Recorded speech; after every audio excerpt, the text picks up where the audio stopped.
All right, YouTube, this is Old School from WhatTheBuck.net coming to you live from Valrico, Florida, getting ready to head up to Atlanta for the Bucs-Falcons game this week. We've got a battle of 5-2 teams in the NFC South. I don't think anyone would have predicted my Buccaneers would be in this battle this week. I know that the Falcons coming in were the sort of second class in the NFC South behind the returning champions, but I mean the Falcons had a lot of talent. You can't question the talent, the skill positions. I know we've had a lot of fun this week with Live in the ATL and those folks doing the trash talk back and forth, and that's all well and good, but this video is going to be more like my traditional style. We're going to look at the game, look at the matchups, and see what we think can happen this week in the Georgia Dome. Now, the Georgia Dome is home sweet home for your boy Matty Ice.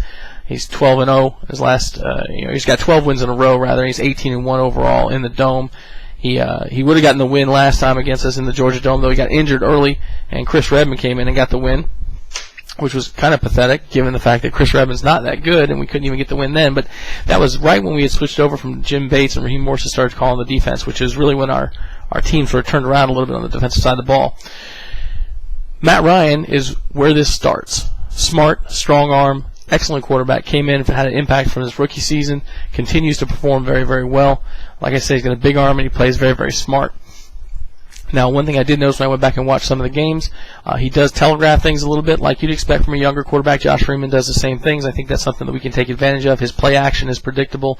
His grip is clearly different. I'm not sure. I'm not an ex-player. I have to check with Steve White or one of those guys to see if that's visible from the field. But those things should be keys that we can look at, generally speaking. Now, that offensive line that you guys have got is as rough and tumble as there is in the NFL.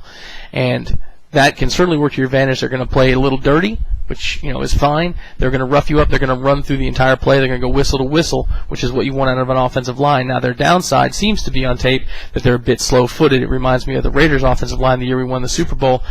If we can leverage speed against these guys, I saw the Eagles doing this. I saw even in the game that I watched against the Bengals, I saw some of the same stuff. The defensive line and the stunts that run with the linebackers, if you go speed on these guys, you can get in there. Additionally, because they're a little bit on the slow-footed side, if you can go upfield quick and then spin to the inside, they just cannot react. Now, can you do that together? I mean, you're looking at a Bucs defense that's only got 6 sacks on the year, but they're starting to find the ability to create pressure. Gerald McCoy leads the team with 11 QB pressures. He's starting to figure out how he's supposed to get the job done. Styles G. White always plays better on turf. He played very well against Atlanta last year in the Dome.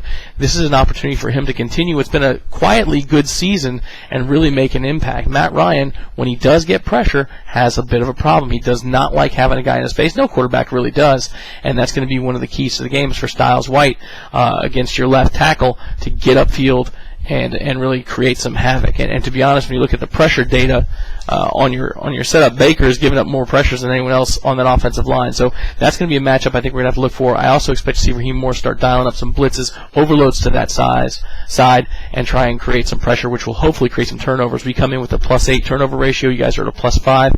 Opportunistic defense is going to be able to set up a short field, and that's what we really need to do. Now, the other thing I noticed when I was looking at the data was in the 2 losses that the Falcons have, they were the only 2 games where they were outgained on the ground. I mean, Michael Turner's a stud. Snelling came in and played well. Norwood's out. But you've still got a hell of a running game behind that offensive line. Now, looking at the way you do run, it's fairly predictable. You're going to run out of an I formation a lot of the time, so the fullback's going to be your key. You're not going to disguise anything. You're just going to shove it down people's throats.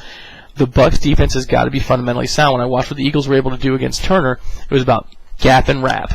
Be in your gap, wrap the guy up to begin with. Even if you can't get him down, do not, I repeat, do not try and take the shoulder shuck. Don't try and take someone's head off.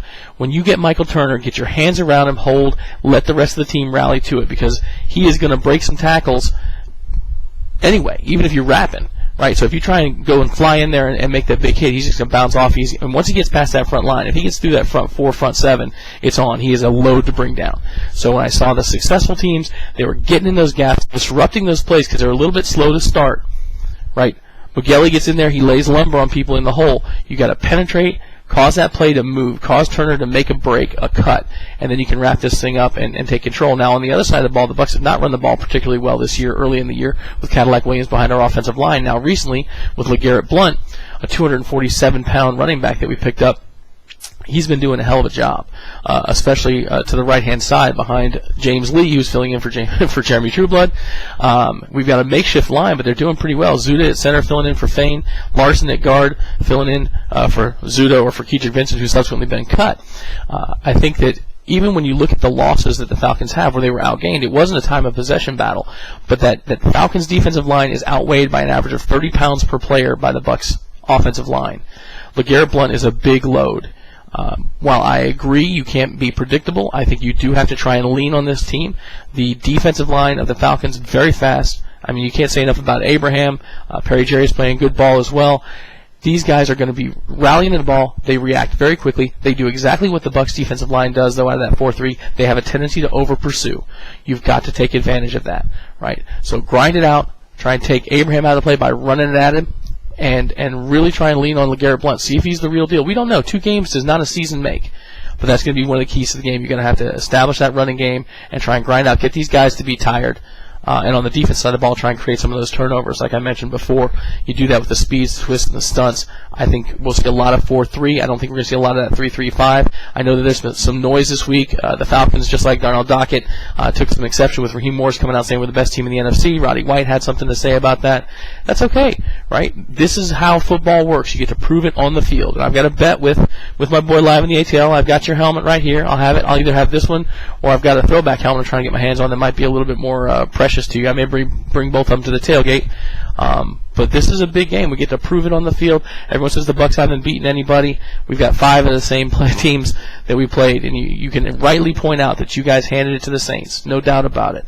But it's wins and losses. I love stats. I bring them. I think that they show patterns, right? And that's why we talk about those stats. But the final stat that matters, and you guys said it and I said it, are wins and losses. The third key to the game, fundamentals, I said it earlier, gap and wrap. This is going to have to be a game where the defense for the Buccaneers does not allow the Falcons to dictate. Because when they are allowed to dictate, when running games can be established on the Falcons, when Turner can get the ball going, then you can get into play action for Mike Smith and the offense over there, and that's when Matt Ryan can eat you up with Roddy White, Michael Jenkins, Harvey Douglas, right? There's talent everywhere. I didn't even mention Gonzalez, who's a Hall of Famer, right? There's just artillery all over the place. Statistically, this is not even a contest, right? Atlanta holds an advantage in every major category with the exception of the turnover margin. But the trends look good for my Buccaneer squad. The running game is starting to come along. The offensive line is starting to come along. I think that we set up pretty well. And the interesting thing that I did see at the very end here was we nearly choked away a game to the Cardinals, a team that you guys absolutely destroyed. Now, I only watched the first half of the game when it was still relatively close. But I think he ended up 41-14 or something ridiculous against the Cardinals. We almost choked that game up. We had a huge lead on them. Gave up like 14 points in 20-something seconds. We had the drive that they got down there, got the touchdown. Then LeGarrette Blount got the stinger, fumble, return for a touchdown. Apparently, and I didn't watch this particular game in depth, but after having a 24-3 halftime lead, the Bengals took advantage of 2 turnovers, ripped off 22 consecutive points. Very similar game. You guys were able to get back up and get that win. Right? That's what it's about, is grinding out these wins. I am actually very excited about this game. I joke around with Live in the ATL and those guys. I don't really care for trash talk. I think trash talk is kind of a waste of time because it all gets proven on the field. I'm excited. We're a team coming off of a 3-13 year last year. We got a lot of young talent. You guys don't know much about us. We don't get a lot of respect, and that's okay. In fact, we get so little respect. If you look at the ESPN pick'em, out of 8 experts, all 8 are picking you guys. You're a 9-point favorite. Really, I think about 8 Mile, the movie 8 Mile. Right? How in the hell can we ever be expected to beat you guys? Right? You think about that final battle. You got all the advantages. You got all the star power. You're supposed to be the guys that would challenge New Orleans Saints. We're just the lowly old Bucs coming in here to the Georgia Dome where Matt Ryan can't be beaten. So if you guys win, guess what? All you can say is we are who you said we were. We're a pretender. But if we win, like I said in the other video, if we win, what does that say? So, this Sunday, 1 o'clock at the Georgia Dome, we'll be out there tailgating with ATL Bucs. We're going to do a live What the Buck broadcast from Miller's Ale House in Alpharetta at 9 o'clock. If you guys want to come out, it'd be cool to meet some of you guys that are out there in the Atlanta, Georgia area. And we'll do a review afterwards. Like I said, the mini helmet bet is on live in the ATL. I appreciate what you do. And hopefully I get a chance to see you out there.